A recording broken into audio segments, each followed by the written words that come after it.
you're a blogger or you're looking to start a blog, it's super important to get the most leverage, the most traction out of every single blog post you create. After all, you're investing time and money to create that awesome content, and we don't want it to go to waste. But here's the thing about blogs. Not everyone likes to read. Wah, wah. I know, hard to believe. Not everybody likes to consume content in its text form. So, what's a blogger to do? Bloggers need to turn those awesome posts into different forms of content that can be consumed in different ways through a process called repurposing. And good news, because today we're diving into 3.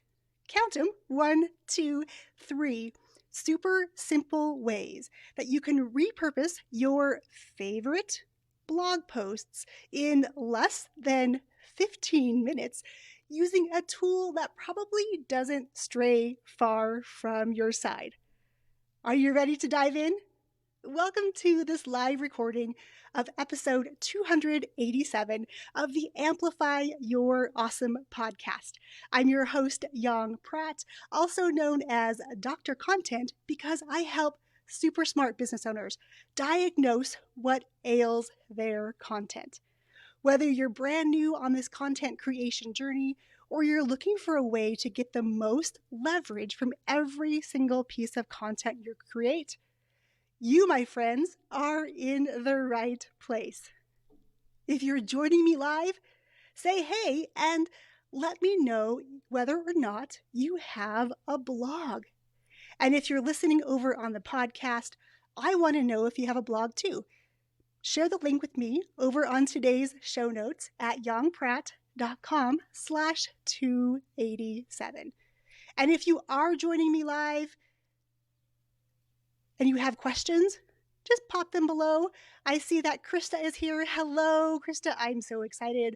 I looked at your beautiful blog post and I have some tips that you can use today to repurpose your awesome blog. So when it comes to repurposing your blog post, it really doesn't have to be hard or time-consuming or complicated. I know it sometimes can feel like that because you might see people who are everywhere. They have the blog, they have all the social media, they have the podcast, they have the video. And when I first came into this online space, I felt compelled to do it all as well. So all I was doing all the time was creating content after content after content. And at first they were blog posts and then they were podcasts and now they're videos, which become all those other things. But I never got to get off that crazy content creation hamster wheel. So today, fast forward a couple years, and I'm a huge believer in really starting as simply as possible, systematizing things so that you can make things repeatable and you can outsource things more quickly.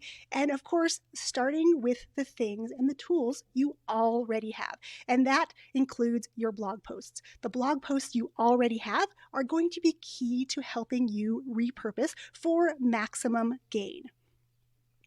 Now, on Monday, I put a post here on Facebook requesting bloggers to share their favorite posts with me. And I have some blogger friends who are, have been blogging for several years, and they said, I don't know that I can pick one. I have hundreds, literally. I'm just not sure where to start with that. So for those of you that did share your blogs, Krista, thank you for sharing. I know Lucy shared 2 blog posts with me, and I took a look at Susan's blog as well. And I'm going to share today 3 super simple tips because I'm all about super simple, because the faster we can get things done and the easier we can get them done, the more likely it is we're going to do that. So, are you ready for tip number 1? To repurpose your blog posts, you're going to extract text. What? Didn't you just say that people don't always read blog posts? Why would I want to extract text? Here's the thing. Blog posts in their entirety are something usually called long-form content. It's pretty long. It's very detailed. It takes people some time to get through it. However, in places like social media land, not everybody wants to stop their scroll and spend a lot of time digging into long form content. So by extracting text, little bite-sized nuggets, they could be tips, they could be quotes, they could be takeaways, they could be the headings of your posts, those header titles on your posts. Those could all become text posts. So what do? You literally copy and paste whatever it is, and you post it as text on social media. And if you happen to use Twitter, there's a really cool trick I'm going to tell you about right now. Post your text over on Twitter and then go to your Twitter feed. Take a screenshot of your post, and when you post it on some place like Instagram or here on Facebook, you'll see a little picture of you in the top left corner with whatever you said. It's pretty cool. It establishes credibility quickly. People can glance at it, and they can start to get to know, like, and trust you in kind of the blink of an eye, right? We want to be able to get people to stop their scroll when they're on social. And if we can take these long pieces of content and distill them down into little pieces, I mean, you could have 10, 20, 30 per each blog post. And if you just did that, you can 30x the amount of times people can see your stuff, which is super, super, super important and really handy for your business. All right. Are you ready for tip number 2? Also super simple. So the tool that I talked about at the beginning that never strays far from your side is this bad boy, right? Our smartphones typically don't stray too far from us. And all of these things that I'm sharing with you today can be done from your smartphone. So if you're standing in line at the grocery store and you want to do something quickly or post something or engage or be a presence on a social media platform, you can literally do it when you're in line at the grocery store waiting to get checked out, right? So super easy, super fast.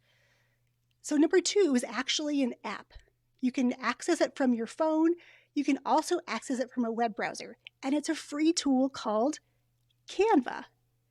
So now that you have extracted 5 or 10 or 20 tips or takeaways or quotes from your blog post, you can literally go to Canva and create graphic images, right? The old saying, a picture tells 1,000 words or tells us 1,000 stories, is very much true. When people can see beautiful images and they're overlaid with beautiful text from your blog post, it is the same exact text that you already shared as text form, but now it has a beautiful image, right? And if you have images in your blog posts, you definitely can just upload those images directly into Canva, copy the title of your blog post, some takeaways, the step-by-steps, and have your beautiful images behind your amazing text. That's the next best thing. We're elevating what you already have. Because remember, I'm a big fan in starting with what you already have and making it super simple. And so again, if you have, let's say, 5 quotes or 5 tips from tip number 1, taking your text out exactly verbatim and posting it as a text post, there's 5 pieces of content. What if you took those 5 and pulled images from your blog post directly or use images that are offered in Canva and you created 5 more? Now you have your blog post, you have your 5 text posts, and you have your 5 image posts. It's 11 pieces of content in about 5 minutes. How is that for cool? And if you are interested, Canva, like I said, is available as an app on your phone. So again, when you're waiting somewhere, when you're waiting at the school pickup, if that happens in the fall, and you have these moments of downtime, these pockets of time, I like to call them, you can definitely use that time to create these pieces of content. And Lucy and Susan and Krista, you all have images already on your blog posts. So take those beautiful images, just upload them directly into Canva, pop some text over the top, and share those. And the thing about these things that we can share, these little pieces of micro content, they can be shared over and over and over again because the lifespan of a social media post is pretty darn quick. So if you posted something this week and you post the exact same thing next week, chances are most people won't even notice because if only 1 or 2% of people are seeing any posts that we put up daily, they may not have seen it in the first place. So even though it feels like we're putting things out again and again and again, and we feel repetitive, we just need to put that aside, because the reality is most people are not seeing our content. So we have to put that content, drip those little pieces, those little nuggets out frequently, so people really have a chance to get to consume our content in a way that makes sense for them.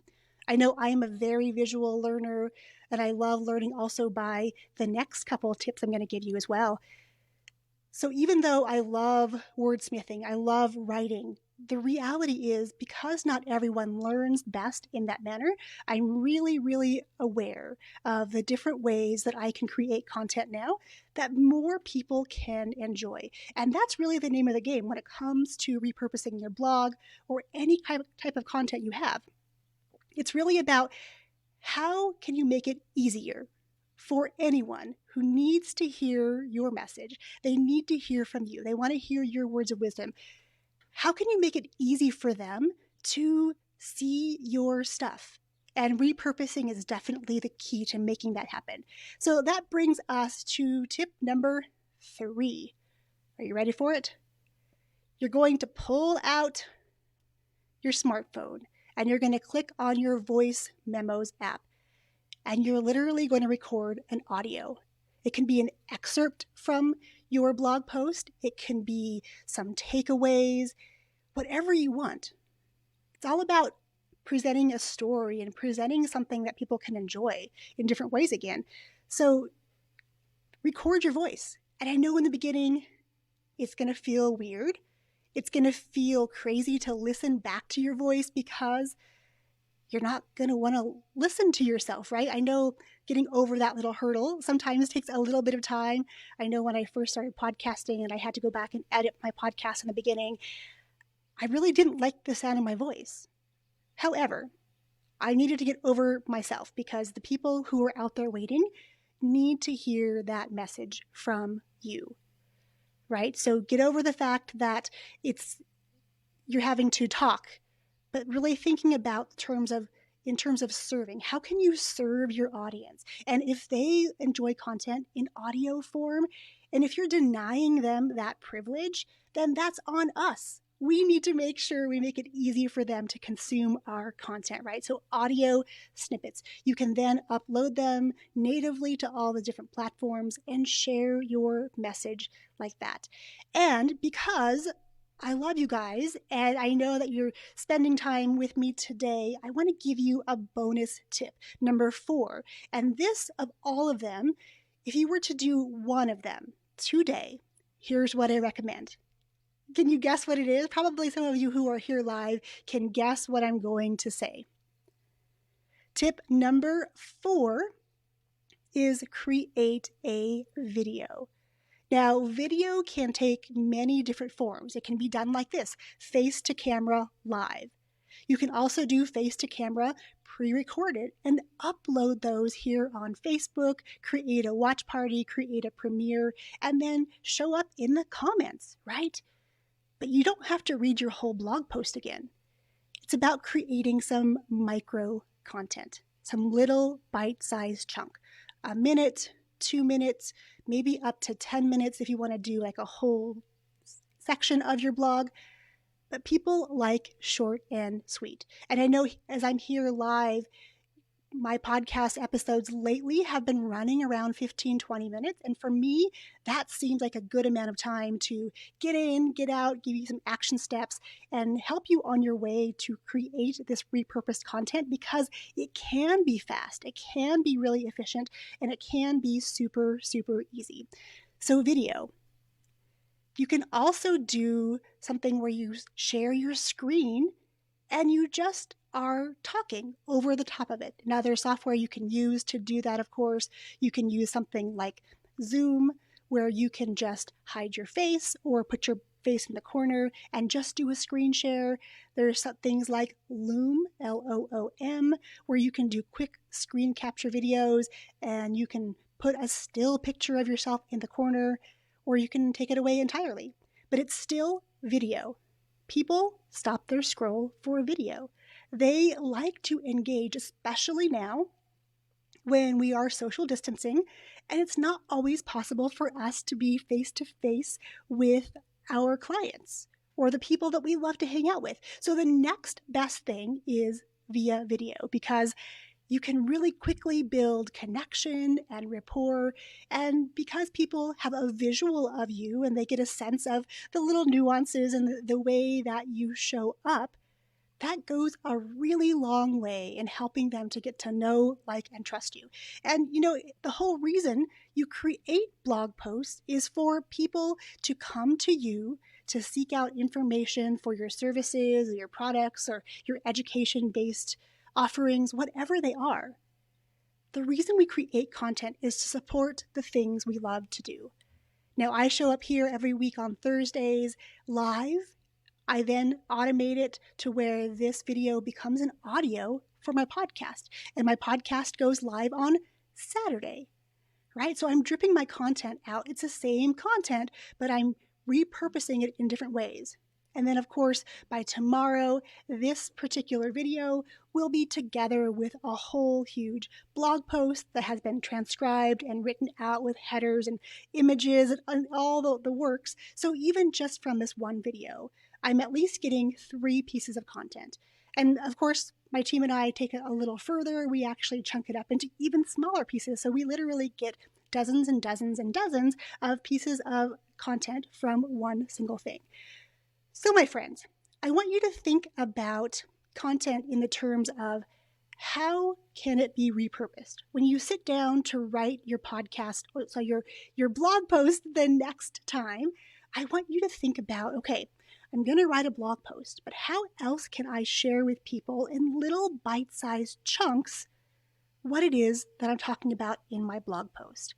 And if you use these 4 tips that I shared today, if you use text posts with on a graphic, audio, and then video, those things alone, if you were just to do those things today for one blog post, your favorite blog post, Krista, you could take your beautiful images and all the directions for how to create your beautiful paper flowers.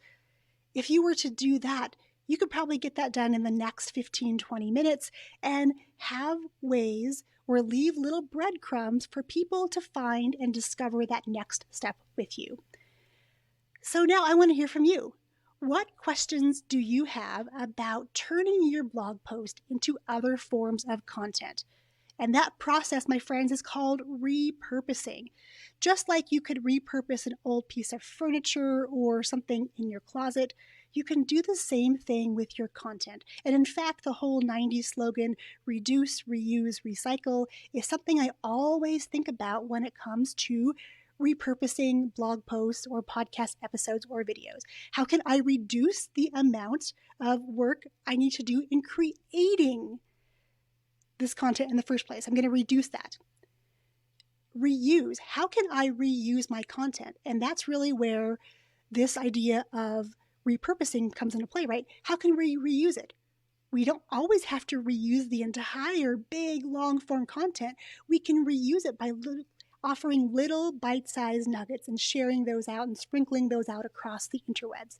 And then we're going to recycle. We're going to make sure that whatever we have repurposed gets recycled, because again, not everyone is seeing our posts when we post them. So we just need to always be putting out those breadcrumbs so they can follow the trail and we can lead them on a beautiful journey that we've created for them. So in the hopes that they will come into our world and either become, someone that we connect with, or someone who might become a client, right? It's all about those connections. And as my mentor would say, Renee Rebar, it's about creating the 3 C's: connect, collaborate, or client, right? We're always seeking out those 3 things, and our content does those things for us. And in fact, we need our content to work harder for us, which is why the whole idea of repurposing is so important in the first place. And Krista says, you're already thinking on it. Yes. Yes. And Krista, even if you're new, if you just take these ideas that I shared today and even just implemented one of them, Could you commit to doing one of those things today and sharing it out? Because that's all it takes. One little step in front of the other. And if you can do this in the beginning of your content creation journey and you're thinking about all the things you can create on the back end, that's going to serve you in a really big way because you can really start to build out this system and this process that every week you go through the same thing to create all of these pieces of content, all these warm cookies, as Renee would say, right? Sprinkling them out along the way so people can come on this journey with us. So, my friends, if you like this content, I would love for you to come and hang out in my brand new community here on Facebook called Creators Landing. Now, in Creators Landing, it is a place where we get to be creative because creation comes in all forms. I love to create marketing content, but I also love to create other kinds of creative content. So it's a place where creatives can come hang out, we can be ourselves, and it's a place where we can cultivate and encourage and empower our kids to start becoming creators as well so that they can cultivate and craft a life of their choosing rather than having to follow the herd and go out there and get a job and do the 9-to-5 grind. So I invite you to come join me. I will let you know below this video where you can do that. I cannot wait to connect with you further in there. If you have questions, please feel free to drop them below. I will come back and answer all these questions. Until then, though, I want you to take one action step today. Commit to doing one of these tips that I gave you, and then I want you to post it on social and tag me. I cannot wait to see what you have created. Until next time, my friends, cheers.